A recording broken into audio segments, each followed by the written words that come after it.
Paz do Senhor, queridos. Amém. Vamos ficar de pé? Olha aí para o irmão mais bonito que está do seu lado e diga para ele: você está no melhor lugar da face da terra.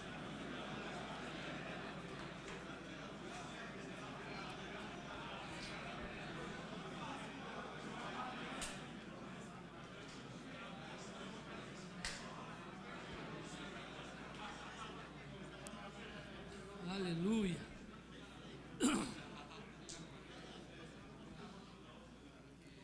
Quem trouxe Bíblia, abra comigo no livro de Ruth,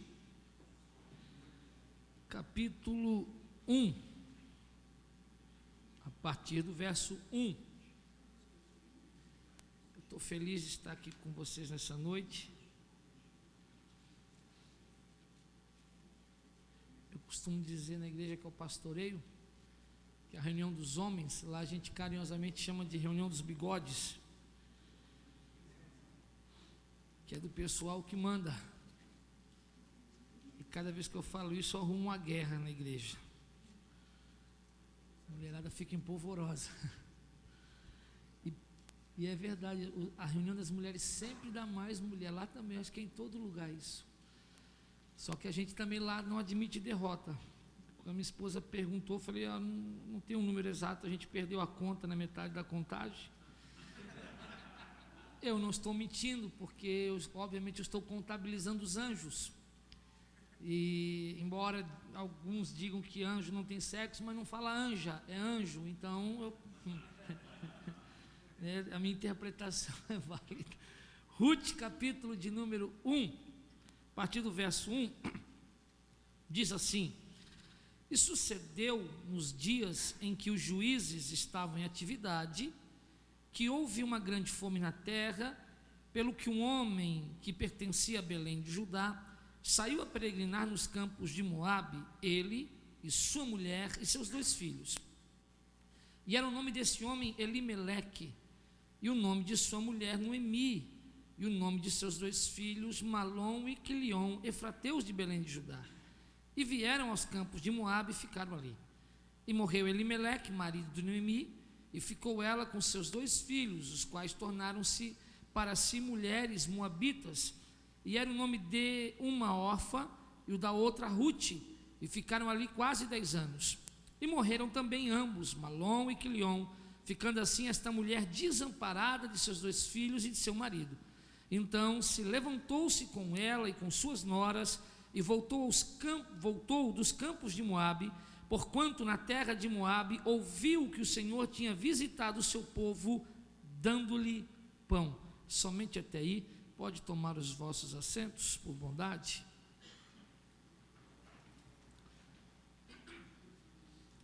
Queridos, o que eu acho interessante é que o escritor, ele vai iniciar o capítulo de número 1 do livro de Ruth, dizendo que nos dias em que os juízes estavam em atividade, que houve uma grande fome, que houve uma grande crise, ou seja, eles estavam passando, Belém de Judá estava passando por um período de grande crise. E eu acabei refletindo sobre essa declaração, e eu percebi uma coisa: todas as vezes que a gente está em atividade espiritual, todas as vezes que a gente se propõe a servir, a buscar o Senhor, que a gente está em atividade, é nesses momentos que nós enfrentamos as nossas maiores crises, as nossas maiores batalhas, as nossas maiores dificuldades. Parece que quando a gente está parado espiritualmente, vira uma calmaria, mas é a gente estar em atividade que começam então as lutas.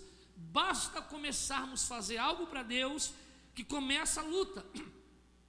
O verso de número 1, ele também vai dizer que havia um homem de Belém de Judá, ou seja, a afirmação é de que ele pertencia a Belém de Judá.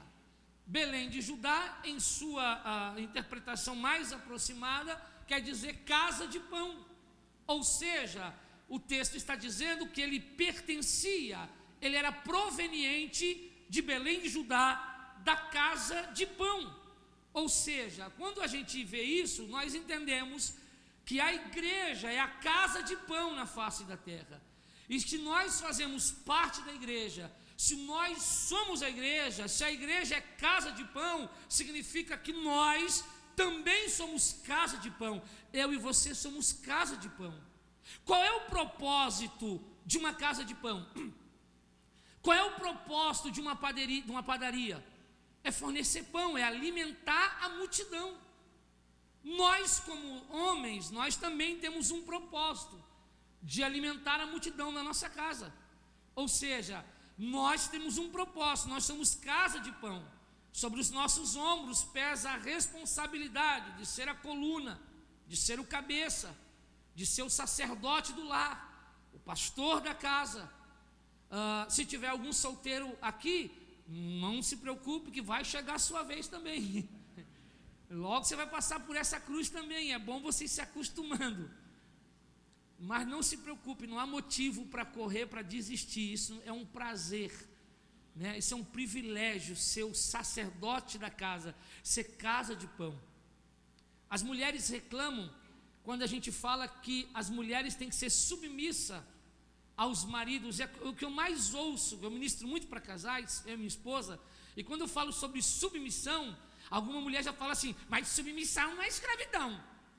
E ela se assusta, eu quase apanho quando eu digo que quando a gente vai interpretar a raiz da palavra submissão, ela tem algo a ver, ela vem de escravidão, ela vem de estar debaixo, ela vem de estar sobre uma missão.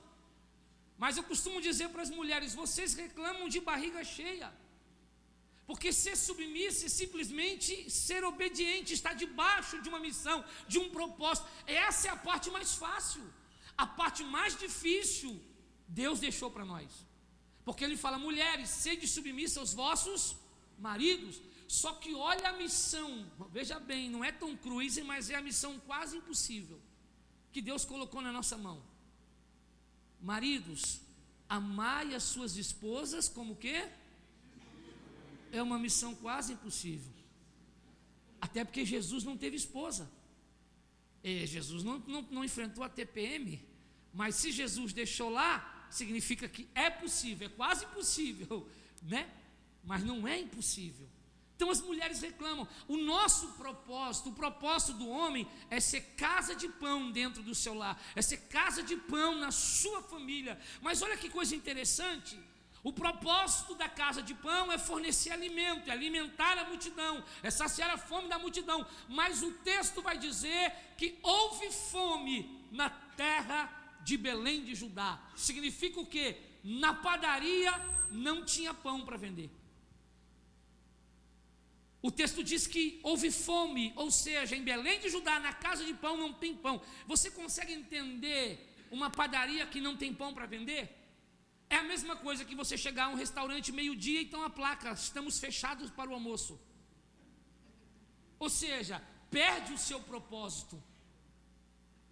Quando eu e você deixamos de alimentar a nossa família, quando eu e você deixamos de alimentar a multidão que está à nossa volta, amigos, colegas de trabalho, quando eu e você não temos pão para fornecer para quem está do nosso lado, nós estamos vivendo uma vida fora do propósito que Deus estabeleceu para nós. Você é a padaria de Deus na face da terra. Olha para esse irmão bonito que está do seu lado, mesmo se não for bonito, olha também, e diga para ele: você é a padaria de Deus na face da terra. Só que o grande problema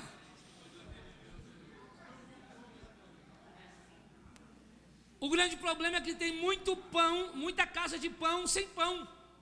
Tem muita casa de pão que não está fornecendo pão. Tem muita casa de pão que já faliu, que está vivendo apenas de aparência. Eu me lembro que uma vez eu fui ministrar numa cidade, e foi agora há pouco tempo. O nome da cidade acho que é Frei Inocêncio, em Minas Gerais. E o pastor falou assim: ó, você vai ficar no melhor hotel que tem na cidade, Hotel Imperial. Eu falei: opa, hoje é o meu dia de rei. Hotel Imperial, imaginei, deve ser o hotel. Irmãos, vamos parar por aqui os comentários, porque esse DVD pode parar por lá. Pensa num hotel ruim, multiplica por 10. E aí eu resolvi entrar na padaria, tinha nada na padaria, só tinha umas 3 garrafas de água, um refrigerante tipo tubaína, mas ainda daquelas falsificadas, genérica, que aquilo devia estar lá uns 300 anos. E eu falei assim, qual é o objetivo de uma padaria que não tem pão para vender? Ou seja, tinha aparência de padaria, mas na verdade era um boteco. Quando você não tem pão, você só tem aparência. Apocalipse 3 fala sobre isso. Eis que tens fama de vivo, mas tu estás morto. O propósito de Deus para mim e para a sua vida, homem em ação, é que você seja casa de pão na face da terra. Deus te trouxe aqui para dizer que você é casa de pão, que você pertence a Belém de Judá, ou seja, você pertence à casa de pão. O verso 1 também diz que eles estão passando por um período de provação, estão passando por um período de luta. Você já parou para perceber qual era a maneira que Deus encontrava para exortar Israel, para trazer Israel de volta para o centro? A maneira que Deus encontrava de trazer Israel de volta para o centro era fechando os céus e ferindo a terra, ou seja, a terra não produzia nada. Às vezes você não entende por que a gente passa luta. O grande problema é que por causa de algumas teologias, algumas correntes teológicas que tem por aí, estão demonizando tudo. Se vê demônio em tudo, se vê demônio na Coca-Cola, se vê demônio no McDonald's, tinha demônios antigamente, agora já parou isso, né? Tinha demônio até na Helmas, tudo se demoniza, se vê tudo é demônio, quebrou o carro, é demônio. Não cuidou, não fez manutenção, nunca trocou óleo, comprou o carro há 30 anos atrás, nunca trocou óleo, e quando funde o motor ele fala, é o demônio. Não é o demônio, é você que foi relaxado mesmo do seu carro, não é o demônio. Ou seja, se fumou e bebeu a vida inteira, nunca fez o exame, não cuidou da vida, agora vai dizer o quê? O demônio colocou uma enfermidade na minha vida. Não foi demônio, gente, é o desgaste natural, você não cuidou do corpo. A maneira que Deus encontrava era fechando, era ferindo a terra, era fechando o céu. A terra não estava produzindo nada. Entenda uma coisa, Deus não tem propósito de te fazer sofrer, mas Deus tem um propósito para a dor. Qual é? Te trazer de volta para o centro, fazer você voltar a ser casa de pão, fazer você voltar a fornecer pão. A palavra que eu tenho para você hoje, homem de ação, é que Deus quer trazer você de volta para o centro. Zacarias capítulo 1 verso 3 diz, tornai-vos para mim, diz o Senhor dos exércitos, e eu me tornarei para vós outros. O que você está passando não é punição, é Deus trazendo você de volta para o centro. Bate no ombro desse querido e diga, Deus quer te trazer de volta para o centro.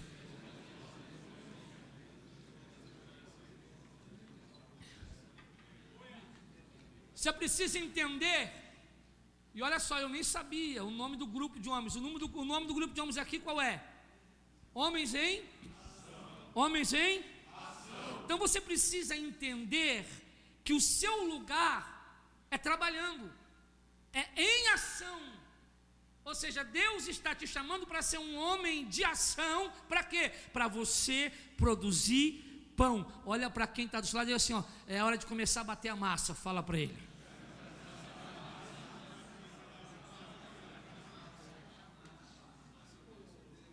Tem que se virar, irmão. Mas eu não sei cozinhar. Eu também não sei.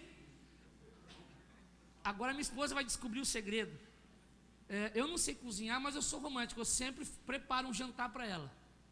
O que eu faço? Quando eu quero fazer um jantar, eu mando ela tomar um banho.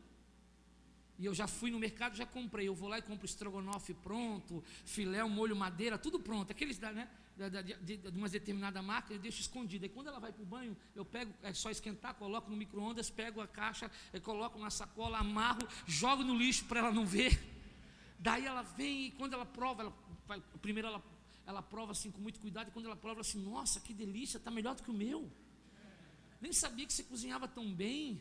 que você colocou aqui? Ela quer saber, o que você colocou aqui?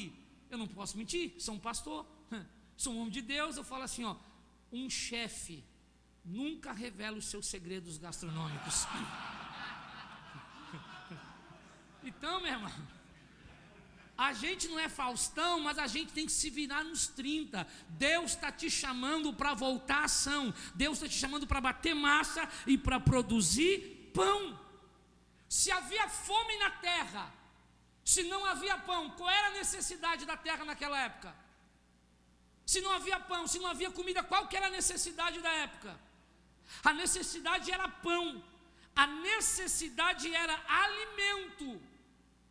Entenda uma coisa, e o pastor Natalino aqui deu até o início, um preview do que eu vou falar agora. Diante das nossas necessidades, Satanás, o diabo, teu adversário, sempre vai lutar para te tirar do foco, do teu propósito. O diabo luta, o diabo trabalha para fazer a gente tirar os olhos do propósito para a necessidade. Eu e você não fomos chamados para viver por necessidade. Eu e você fomos chamados para viver uma vida de propósito. O grande problema é que o diabo, ele nos tira do foco. E diante da necessidade, nós acabamos tomando decisões erradas. Ou seja, o nosso propósito é ser casa de pão. O nosso propósito é fornecer pão, e agora a gente começa a se preocupar, e ao invés da gente ser casa de pão, a gente começa a ir atrás de pão. A gente está invertendo os propósitos, e diante das necessidades, nós acabamos tomando decisão errada. O texto diz que Elimeleque, o cabeça da casa, diante da necessidade, ele toma uma decisão, e uma decisão errada. Ele toma uma decisão diante da emoção. Qual é a decisão que ele tomou? Ele abandonou a casa de pão. Como eu disse no início, Elimeleque pertence à casa de pão. O lugar de Elimeleque é na casa de pão. O seu lugar é aqui, na casa de pão. Aqui você cresce, aqui você aprende, aqui Deus te exorta, aqui Deus está transformando você num homem de Deus, num homem valoroso, no melhor pai, no melhor esposo, no melhor filho. Diga para quem está do seu lado, o seu lugar é aqui, na casa de pão. Fala para ele. Você pertence à casa de pão. Só que Elimeleque é aquele homem, aquele famoso homem com H maiúsculo. Elimeleque toma uma decisão na hora da emoção. A pior hora que tem para você tomar decisões é na hora da emoção. Você sabia que de cada 10 casais que se separam, pelo menos 4 ou 5 se separam amando a sua esposa, o seu cônjuge? Mas por que se separa? Por causa de uma decisão errada tomada na hora da emoção. Você não vale nada. Você também não. Vai embora, eu vou mesmo. Vou jogar tuas coisas, demorou. Você não vai fazer falta. Na hora da raiva, na hora da emoção, a gente fala coisas que a gente não está sentindo verdadeiramente. A gente está sendo movido pela raiva. Aí você dá uma de orgulhoso, bate a porta e sai. E você sabe como é que o homem é orgulhoso, mas você sabe que 5 minutos depois você vai estar lá chorando. Ela é ruim, mas eu amo ela. E ela também. As mulheres não vivem sem a gente. Tem uma música aí, que é uma música infernal, você depois reseta, mas que eu creio que o sonho das mulheres é que fosse uma música evangélica, para ela poder cantar para o seu marido. Você não vale nada, mas eu gosto de você. Porque na hora da raiva elas falam isso, mas não vive sem. Cuidado. A maioria das emoções, né? Os psicólogos dizem, por exemplo, que não se deve fazer compra, ir no supermercado com fome. Eu descobri isso, tanto que eu emagreci 19 quilos. 19 quilos, irmãos. Você pegar meus DVD aqui, a primeira vez que eu vim aqui, eu até estava vendo um, e agora, faz 7 meses agora, meu Deus, a minha cabeça parecia uma bolacha. Eu falei assim, Jesus do céu. Então agora, quando eu vou fazer compra, eu como, eu encho a barriga, irmãos. E ainda assim, eu estou me controlando, estou fechando a boca para emagrecer. Eu passo naquele corredor do salgadinho, da batata, eu passo clamando, ainda que eu ande pelo vale da sombra e da morte, não temerei mal algum. A gente tem que tomar cuidado. Elimeleque soube que houve fome na terra e ele tomou uma decisão errada. Eu tenho aprendido uma coisa: decisões decidirão o nosso destino. Repita comigo: decisões decidem destinos. Entenda uma coisa: nós seremos amanhã o que nós decidirmos ser hoje. Você é hoje o que você decidiu ser ontem. Elimeleque tomou uma decisão na hora da emoção, não teve fome, ele disse: quer saber de uma coisa? Eu vou sair da casa de pão, que aqui tem algo errado, eu estou vendo um defeito aqui, eu vou lá, eu vou sair da casa de pão, e eu vou para a terra de Moabe. Entenda uma coisa: o diabo sempre vai trabalhar para que você encontre defeito nos teus irmãos, você encontre defeito na igreja, que você encontre defeito nos pastores. Esse é o propósito do diabo. O diabo quer que você procure uma perfeição que nem você é capaz de ter. Olha só, ele toma decisão errada. Entenda uma coisa, grave isso, anote na sua Bíblia se for possível: toda decisão que for te afastar da casa de pão é uma decisão perigosa. Toda decisão que for te tirar da programação dos homens em ação é uma decisão perigosa. Toda decisão que for te tirar dos cultos que você precisa vir para se alimentar é uma decisão perigosa. Toda decisão que te afasta da casa de pão é uma decisão que você nunca deve tomar. E quer que eu diga uma coisa para você? Vim todo dia para o culto não influencia nada na salvação, mas entenda uma coisa: quanto mais você estiver aqui, mais você está se alimentando. E geralmente nós pastores, o que entristece o nosso coração, o que nos faz sofrer diante dos problemas de algumas pessoas que a gente sabe que é justamente aquele culto que aquela pessoa faltou, era aquela palavra que ela precisava ouvir para aquele dia. A gente começa a falar assim: ah não, vem quem Deus quer que venha. Não, irmãos, nós não somos marionete. Decisões decidem destinos. Ele toma a decisão: vou sair da casa de pão, e vai para a terra de Moabe. Moabe, lugar de incesto, de prostituição, de apostasia, de frieza, terra de pecado. Ele toma a decisão: eu vou abandonar a casa de pão e eu vou para a terra de Moabe. Ele está passando uma crise em Belém e ele pensou: não, Moabe vai ser melhor, Moabe não vai me faltar nada. Ele toma a decisão errada e ele se afasta.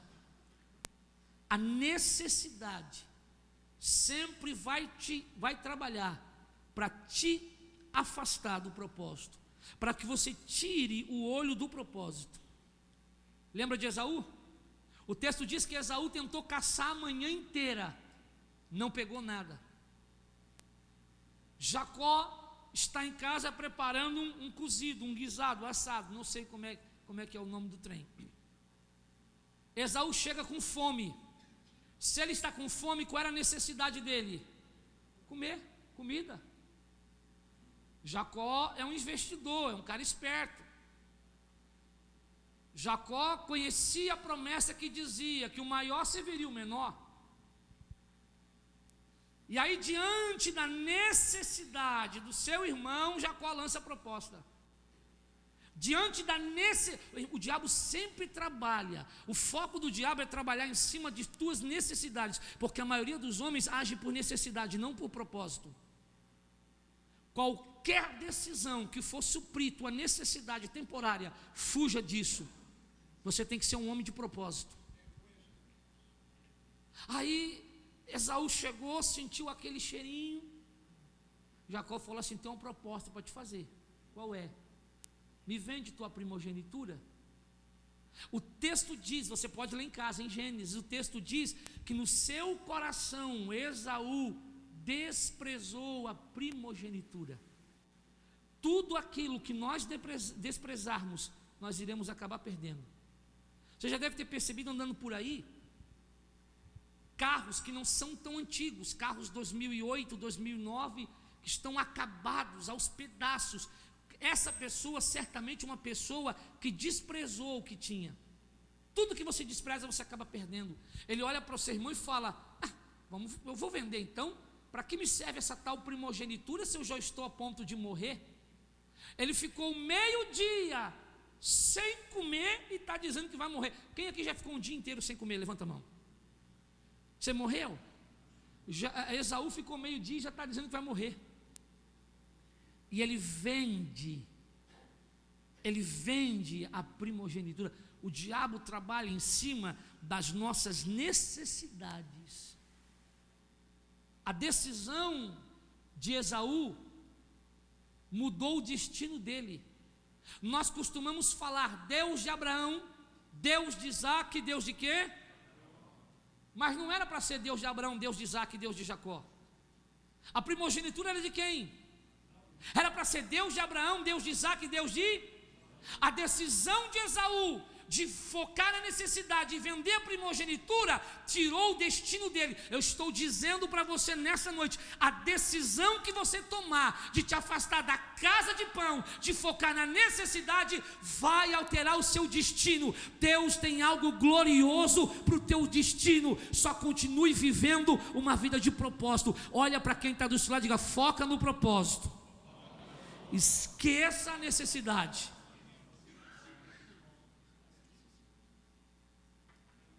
Esaú não aprendeu com o pai Isaac. Em Gênesis capítulo 26, o texto fala que houve uma fome, uma segunda fome na terra maior do que a primeira. Você está aí? Vai lá me ajudar. Você estava aí pensando que ia escapar, né? Ele já se escondeu atrás da coluna para se escapar de mim, pastor. Está com fome. Não tá fugindo aqui da casa de pão. Faz um solo bem suave aí, que eu já estou terminando. Mais 2 horas eu termino. Estou brincando. Isaac não aprendeu com seu pai. Esaú não aprendeu com seu pai Isaac. O texto diz que houve uma fome, uma segunda fome maior do que a primeira. E Isaac propositou no coração de descer para o Egito. Não, Egito é melhor. Egito significa o quê? Pecado, escravidão. Aí o Senhor fala para Isaac: não desças para o Egito. Se o Senhor fala para Isaac: não desças para o Egito, é porque ele tinha o desejo de descer. Entenda uma coisa: Deus nunca vai fazer ou permitir que algo aconteça na tua vida sem antes te avisar. Não, pastor, minha vida está de cabeça para baixo, eu não tenho resposta, eu não tenho direção. É porque você não está prestando atenção naquilo que tem sido ministrado. Deus sempre alerta. Deus sempre usa a palavra para exortar, para direcionar, para confortar. Deus disse para Isaac: não desças para o Egito. Habita em Gerar, na terra da fome. Mas Senhor, eu tenho necessidade de pão. Não foque na tua necessidade, foque no propósito. Habita, ou seja, permanece, reside. Olha a diferença. O texto diz que Elimeleque peregrinou para Moabe, e o texto diz que Isaac habitou. Em tempos de crise, de dificuldade, a palavra que eu tenho para você, homem, é: permaneça, habita na terra de Belém de Judá, na casa de pão. O seu lugar é aqui. Fixa o teu pé aqui. Cria raiz aqui. Entenda uma coisa: eu tomo muito cuidado, porque a palavra de Deus diz o seguinte: ai daquele que diz assim diz o Senhor, não dizendo o Senhor. A expressão ai não é um ai de dor. A expressão ai é um ai de estar perdido, de condenação. É um ai de condenação. Você pode estudar. No primeiro domingo desse ano, a primeira palavra que Deus me deu para ministrar na igreja que eu pastoreio, eu disse para os irmãos: possa ser que em 2017 não sobre. Eu não disse que não vai sobrar, eu falei: pode ser que não sobre, porque algumas pessoas pode ser que sobre, algumas não. Eu disse: possa ser que em 2017 não sobre, mas eu tenho uma palavra para você, mas também não vai faltar nada. Ou seja, Deus vai prover. E por incrível que pareça, irmãos, a gente tem passado muitas dificuldades.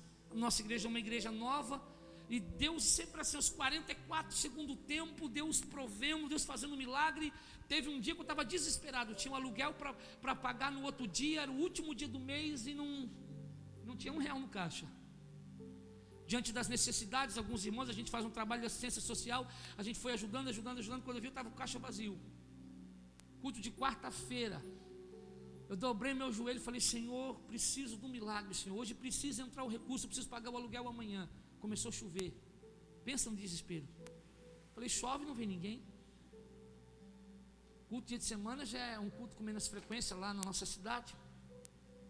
Deus traz um pastor de outra igreja, que mandou a esposa: ó, você vai para a igreja que eu preciso ir lá na Família Viva.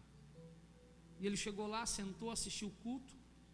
No final ele disse assim: pastor, eu sou o pastor tal, pastor da igreja tal, Deus me mandou aqui, não foi nem para assistir o culto, assim, para quê? Deus me mandou aqui para pagar o aluguel de vocês. E diante disso, eu estava voltando de Governador Valadares, eu estava no hotel, no aeroporto, esperando o voo, orando, falando com Deus, chorando, falando para Deus das dificuldades que a gente tem passado. E Deus falou uma palavra muito forte no meu coração. A palavra que Deus falou para mim foi: habita, permanece firme, permanece na posição, não te desvia nem para a direita nem para a esquerda, porque esse tempo de crise vai passar. E quando esse tempo de crise passar, os que permaneceram fiel na casa de pão vão viver um tempo de crescimento, de milagre, de multiplicação. Veja bem, quem saiu da casa de pão, quando começar a acontecer os milagres na casa de pão, vão ter que retornar, e quando eles retornarem, eles vão retornar para ver o milagre que Deus está fazendo na sua vida. Quem crê, aplauda e glorifique ao Senhor.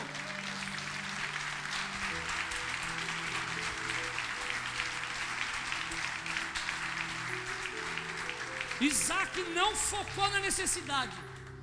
Isaac ficou na crise, na terra de Gerar. A palavra que eu tenho para você hoje, homem, é: fica crente, fica firme, fica na casa de pão. Bate no ombro de quem está do seu lado, diga: fica crente, fica firme.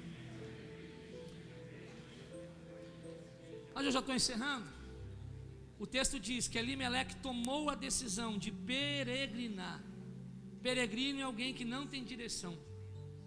Quantas pessoas na vida não têm direção?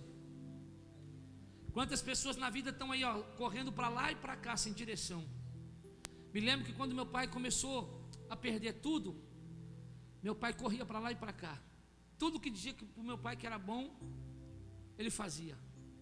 Ah, tem que matar uma galinha preta, não sei quantas velas meu pai fazia. Ah, vamos lá na reunião, esqueci o nome do negócio lá, do Santo Daime. Eu não sei se você já foi, irmão, pensa numa doidura. E o meu pai dizia que a minha avó é de uma igreja bem pentecostal. E meu pai dizia: sua avó é doida, filho, você tem que tomar cuidado para não ficar doido que nem ela.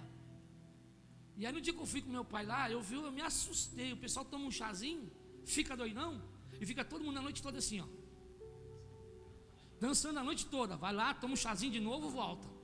E os doidos é os crentes, mano. E o doido é você que está aqui segunda-feira. Uma loucura. Quanta gente peregrinando. Escute, Deus te trouxe aqui para você ouvir essa palavra. Habita aqui, fixa a residência aqui, permaneça na casa de pão. Eu não sei como está a tua vida, não sei como está a tua história, mas eu profetizo que esse tempo de crise vai passar e Deus vai mudar a tua história. Deus vai mudar a história da tua casa. Deus vai mudar a tua história financeira. Eu creio, Deus falou isso muito forte no meu coração. O pastor Natalino me conhece, eu venho aqui anos, eu não brinco com essas coisas. Foi algo que Deus me falou: a crise vai passar e os que permanecerem firmes vão testemunhar um grande milagre. Mas Elimeleque não, ele saiu a peregrinar. Ele foi para a terra de Moabe. Ele tomou a decisão errada. Entenda uma coisa: toda decisão errada tem um preço caro.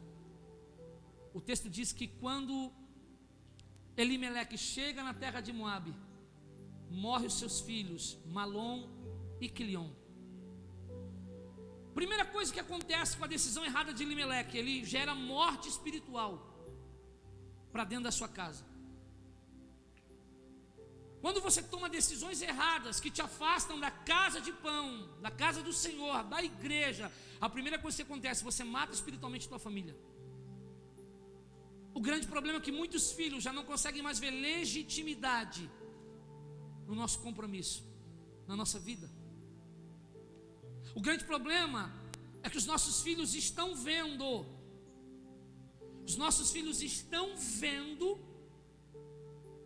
as decisões erradas que nós estamos tomando. Sabe aqueles prédios bonitos que tem em Chicago? Uma vez eu escutei a história do prédio mais alto que foi construído, e construíram uma estátua em cima desse prédio, e como o dinheiro acabou, a estátua ficou sem rosto. Mas o prédio era muito alto. Quem que ia ver a estátua sem rosto lá em cima? Só que o grande problema é que depois construíram um prédio maior do outro lado, outro do outro lado. E os prédios que foram construídos do lado do prédio que não tinha rosto, por causa dos outros prédios que cresceram mais, né, foram construídos mais alto, eles começaram a ver que aquele prédio tinha uma estátua imperfeita, sem rosto. Assim é na nossa vida. O grande problema é que nós somos o primeiro prédio, e as nossas decisões erradas nos deixam sem identidade espiritual. E depois, quando os nossos filhos vão crescendo, porque esses meninos crescem, não sei o que eles comem. Meu filho está com 13 anos, está maior que eu. E quando eles começam a crescer, eles começam a ver as nossas falhas, a nossa falta de identidade. Toda decisão que você tomar errada pode gerar morte espiritual de tua família. Morre seus filhos Malom e Quilion. E o texto vai mais longe, diz que depois de morrer Malom e Quilion, morre também Elimeleque, deixando sua esposa Noemi e suas noras desamparadas.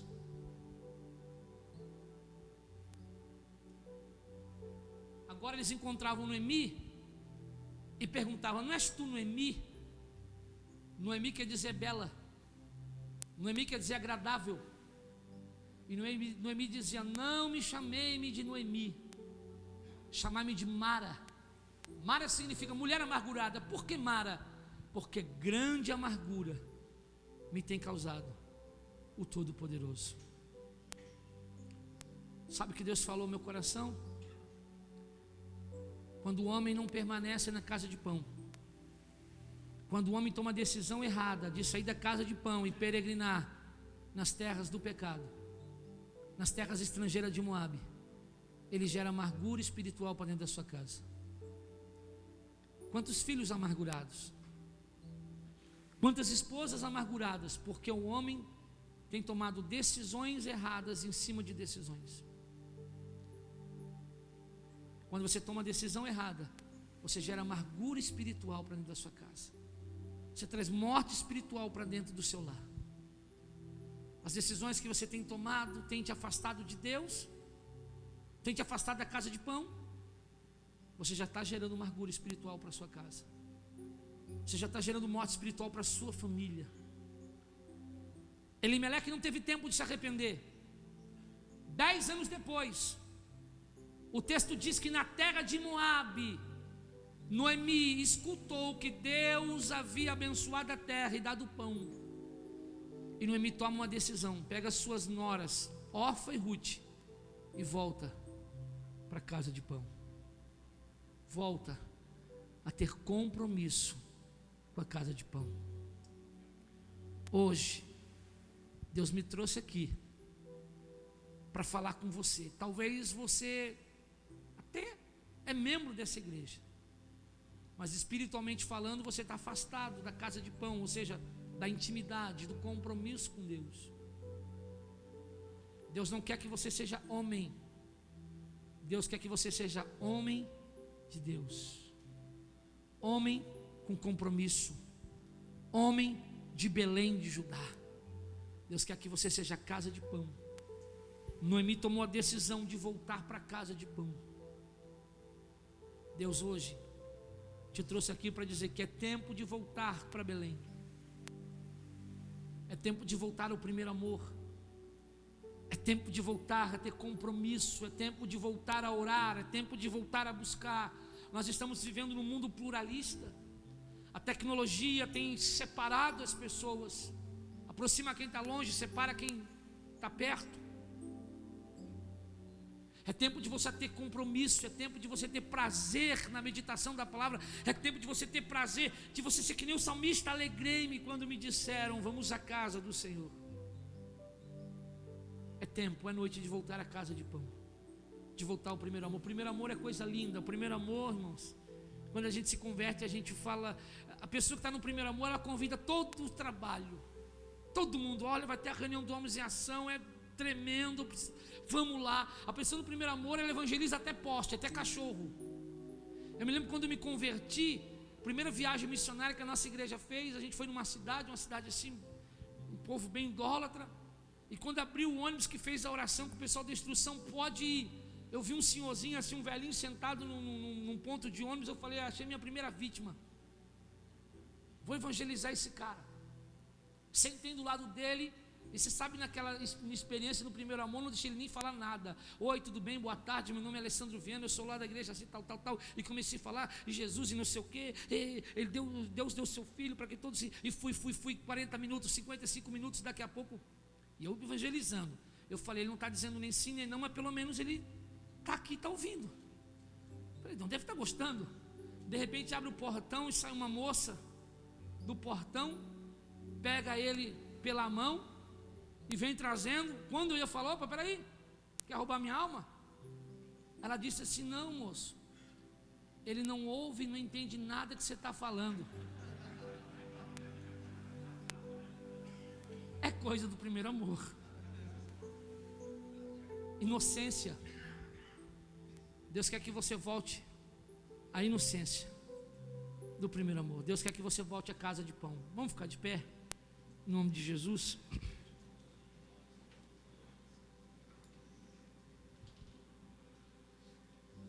Fecha os teus olhos. Canta uma música aqui.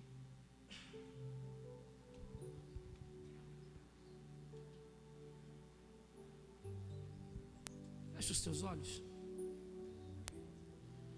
Enquanto eles vão cantar,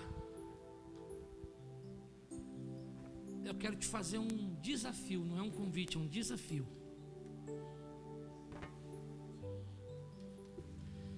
Algumas decisões que a gente toma que nos afasta da presença de Deus. Há relacionamentos que nos afastam da presença de Deus. Há amizades que nos afastam da presença de Deus. Há negócios que nos afastam da presença de Deus. Hoje, Deus te trouxe aqui para dizer que Ele está esperando você voltar para a casa de pão, que Ele quer que você tenha compromisso com a casa de pão. Enquanto o louvor vai cantar, se você é um homem corajoso, porque tem que ser corajoso para admitir, pastor, algumas decisões minhas me afastaram da presença de Deus, mas hoje eu vou voltar a ter um relacionamento íntimo com Ele. Eu vou voltar à casa de pão. Saia do teu lugar agora e vem aqui na frente. Eu quero fazer uma oração por você, mas não espere pela primeira pessoa. Venha, enquanto eles vão cantar. Venha. Eu vou esperar você vir.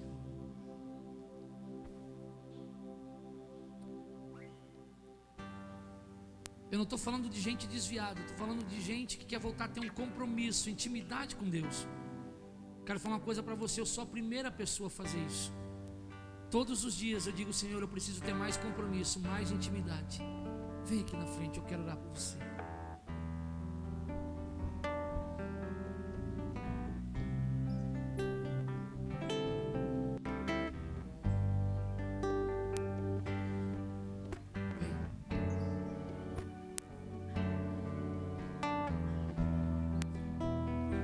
Chegue bem para frente.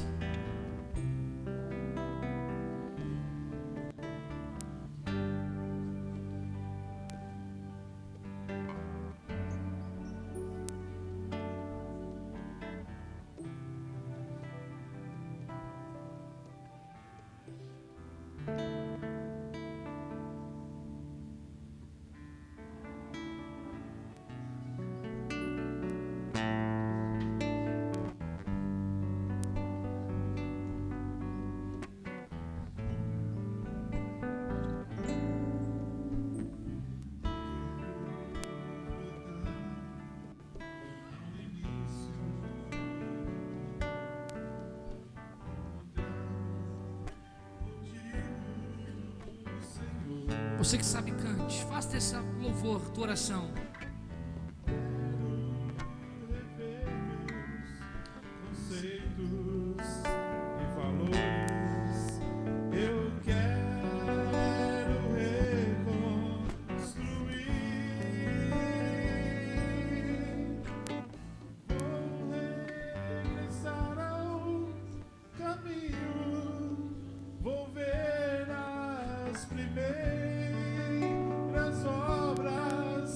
Senhor,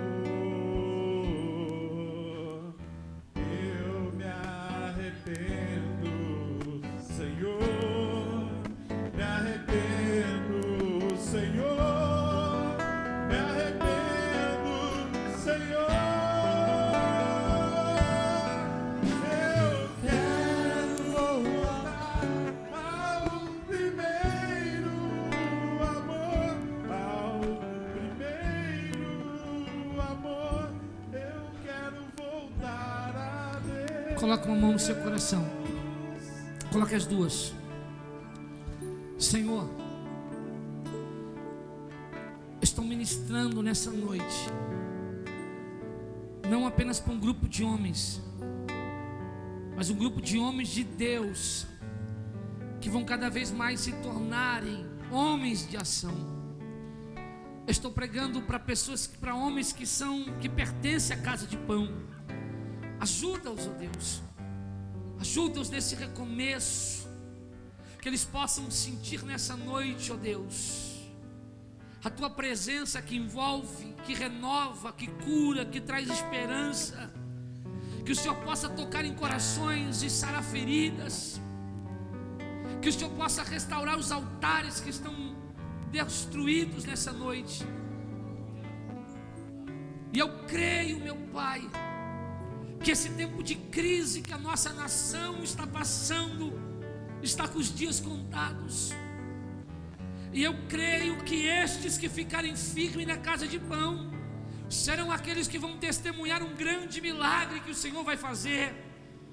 Levanta, Senhor, aqui nessa noite homens que serão testemunhos, ó Deus, porque o que o Senhor vai fazer na vida deles, ó Deus, o teu nome vai ser glorificado. Outras pessoas ouvirão que o Senhor é o Deus que faz, que o Senhor é o Deus que levanta, que o Senhor é o Deus que restaura. Muito obrigado, Senhor, em nome de Jesus, amém e amém. Antes de você tomar seu assento, abrace quem está do seu lado, dê um abraço bem apertado e diga: você é casa de pão.